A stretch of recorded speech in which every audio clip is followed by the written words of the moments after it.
Let it drop.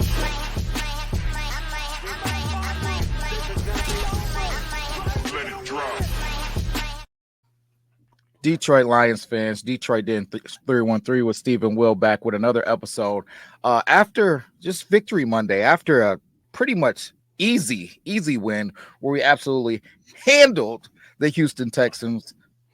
Okay, not that, but a win nonetheless that I'm very thrilled about. But before we kick stuff off, Steve, I gotta give some flowers to my babies. Gotta give some flowers to my boys.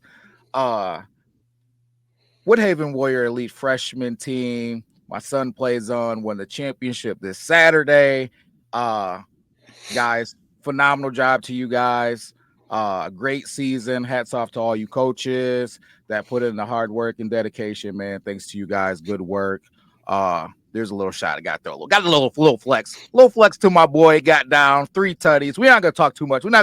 Steve. We're gonna keep it to Detroit Lions football, guys. Hats off to you guys. Congratulations, Steve. What are we talking about today? I want to talk about how many coaches are on that team. You got a head coach, offensive coordinator, positions coach. Like, what are we breaking down here at the age of 10? Just one-on-one coaching at all these levels. You wouldn't believe it. It's lots of film study going on. Like, how do you line up in this formation, wedge block, and just go down? And I'm just playing. But yeah, it's more than you probably would think. I got a problem with something you said right off the rip. Talk to me. It's Victory Monday. Yeah. Wait, that's all we do is win football games. It's just Monday from now on, okay? There's no Victory Monday. You know when the Detroit Lions play football on Sundays, the next day, it used to be Victory Monday.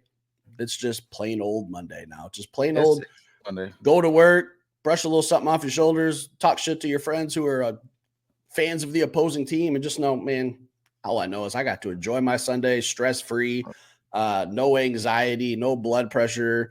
Just line up, play football. Lions are going to come out on top.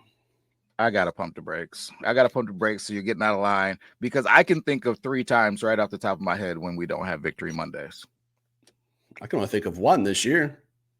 One this year, but I could foresee if I'm looking down the line of this schedule, I can foresee 3 times when we play on Thursday, Saturday, and Monday Night Football. That's it. It's just Friday. It's just Saturday. It's just another day in the office. No doubt. Now that the bullshit's over with. Yes, William. Sir. We did our game day show yesterday, and we tried to keep it mostly positive. We tried to keep it mostly upbeat. Lions win. That's what matters more than anything. But I got some problems with a lot of things I saw mostly in that first half. We're going to call this episode The Good, the Bad, and the Ugly. All right. So let's start out with the good. What was something or some things that were good in yesterday's game? I'm going to be honest. There's only 2 things that I can come up with that were good about this football game. The fact that we never gave up and the fact that we won. Other than that, this thing was ugly to me. That's all I got. That's my glass half full outlook. This thing was just, to me, a game that we shouldn't have won, and I feel like that's what great teams do. They win games that they shouldn't win, but there wasn't a lot of good that was happening for the Detroit Lions. So for me, we came out of the second half. We fought like dogs, like Dan Campbell assured us that we would, and then we found a way to win the football game. So I got to pass that one back to you, Steve. What are you thinking for the good coming out of this thing? Just keeping this player related, I thought Jameson Williams had a good game. I thought Jameson Williams had 2 really, really good catches. One, he kind of bobbled himself, and the second one kind of thrown behind him, and he bailed Jared Goff out of another incomplete pass. But I saw him taking shots across the middle. I saw him holding on to the ball. I thought he took some shots that would have jarred a lot of passes loose. Last season, the talk of the town was kind of his inability to catch, his small frame. Is he going to be able to go across the middle? Can he take those hits? I think and I can't remember how those drives ultimately ended. If I had to guess, if I were a betting man, I would say it probably ended with an interception later on. We'll talk about that. But I thought Jameson Williams had a good game. I thought he made some crucial catches to get some first downs, took some shots. He's probably the one player that really, really stood out to me. Nice bounce back game for him, man. After the things that he's been through, I'm not gonna get into it, but it was an awesome story. I think it was a Dave Burkett, I believe. I don't want to misquote, but wrote an awesome story about him and his past and stuff like that, man. So I'm glad to see him bounce back, man, keep balling and doing his thing. But yeah, I could tip my hat to J-Mo. Amon Ra though too. You know, he did his thing as well. So, but yeah, I can piggyback that. What's something you thought was bad? Oh baby, oh Buckle baby. up. Buckle up. Listen, Grab a drink. the first thing that I'm going into, and I gave a warning yesterday. Steve, you know the rule, and I adhere to the rule. I respect it. When we get these victories, we don't come on and get negative. And to me, I'm always looking for how can we be better? What do we need to do? Whatever. So I'm guilty of. I can suck the life probably out of a Super Bowl victory if you let me. I analyze what we could have won by 115 points. So I love that you put that into place. But that's over. Dan Skipper, we got to talk. I texted you something at some point during the game, and I used a word. I said it had to have been in the first half. I said Dan Skipper is a liability out there. I was gonna say liability. Yep, liability. But now that I've got an opportunity, we haven't broke down the film yet, but now that I've got an opportunity to just kind of just look at some stats and dig through some things a little bit, little poke pod. I'm gonna do some more tonight. Dan Skipper, Danielle Hunter. Let's talk about Danielle Hunter for a minute. I'll get the heat off of you, Dan. Danielle Hunter, a guy that a lot of us Detroit Lions fans were after in free agency, had a pretty solid game. He had 8 pressures, Steve. Were you aware of these 8 pressures? Yeah. It's better. Saw every one of them. I will tip my hat to Dan Skipper because not all 8 pressures were on Dan Skipper. Only 7 of them were. 7 out of Danielle Hunter's 8 pressures came over Dan Skipper. What are we doing, Dan? Is that like 93%? Seen him whipping on a couple of the run plays, buddy. Love you, Dan. You're a swing tackle. We need to take a look at what we need to do moving forward. I don't know what the answer will be, but Dan, you struggled. We try not to beat you guys up too much, but we got to hold you accountable. When every time Danielle Hunter lines up in front of you, he starts drooling. That's a problem. It just can't happen. Steve, how you feel about Dan? I love what Dan Skipper does in the jumbo packages. I think him coming in as the extra tackle, the tackle eligible, the term most people are probably more familiar with. But I love him in those scenarios. I saw Dan Skipper yesterday get pancaked, I think 3 straight plays. Yeah.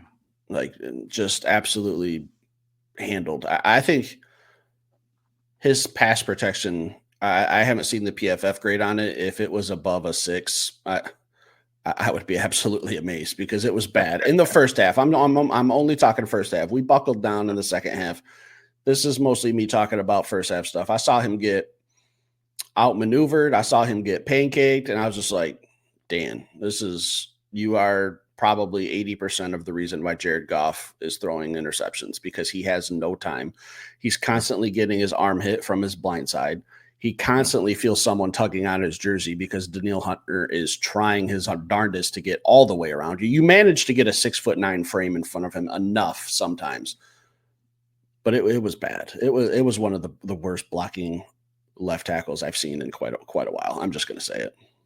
Yeah, I think we might have to take a look at maybe moving Pine if Taylor Decker is out for an extended period of time, which it doesn't sound like he's going to be. But if we need to let him heal for this playoff run, I think maybe you move Pine over there. And hang on real quick.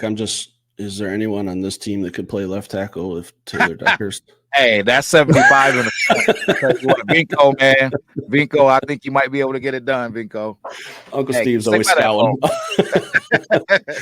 I think the problem with that would just be, well, then I have a weakness at right tackle. I would just move. If I was the coordinator for the Houston Texans, I would just move to Danielle Hunter. I would just shadow wherever Dan Skipper would go, honestly. So I think, yeah, you could put Penny at left, but if you're moving Skip to right, okay, it's not the blind side, but it's still going to be an effective pass rush, and that's ultimately what the problem was. So I think that has to come either in free agency or the draft. That's way down the road. We'll talk about that later. But I think Skip, his role as the extra offensive lineman is just perfectly fit for him.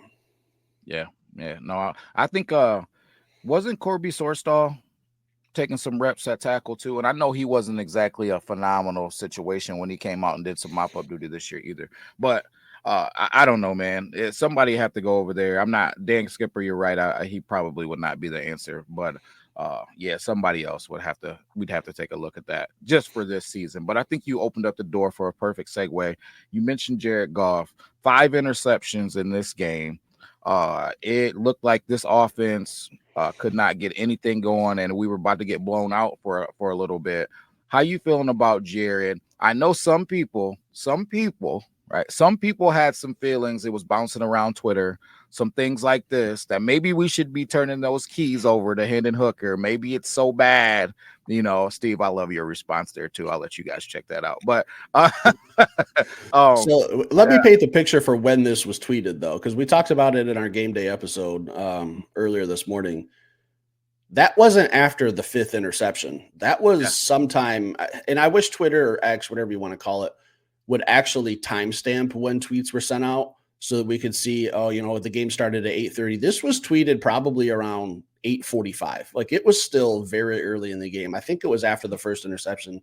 If you tweet something like that out, like after the 5th pick, I understand. Okay, hey, maybe let's get Jared Goff out there. Maybe today's just not his day. Maybe Hendon moving around a little bit, maybe changes up the offense a little bit. But we're literally talking after the first interception, and we were just kind of writing Jared off for the rest of the game. And again, didn't know he was going to throw 4 more. But let's talk about those interceptions, okay? I'm not saying Jared Goff had a great game, a good game, an average game. He had a bad game, but I feel like some of those interceptions are a little inflated. We're talking about, and I know ultimately it falls on the quarterback. Like, that's the stat that goes on his stat sheet.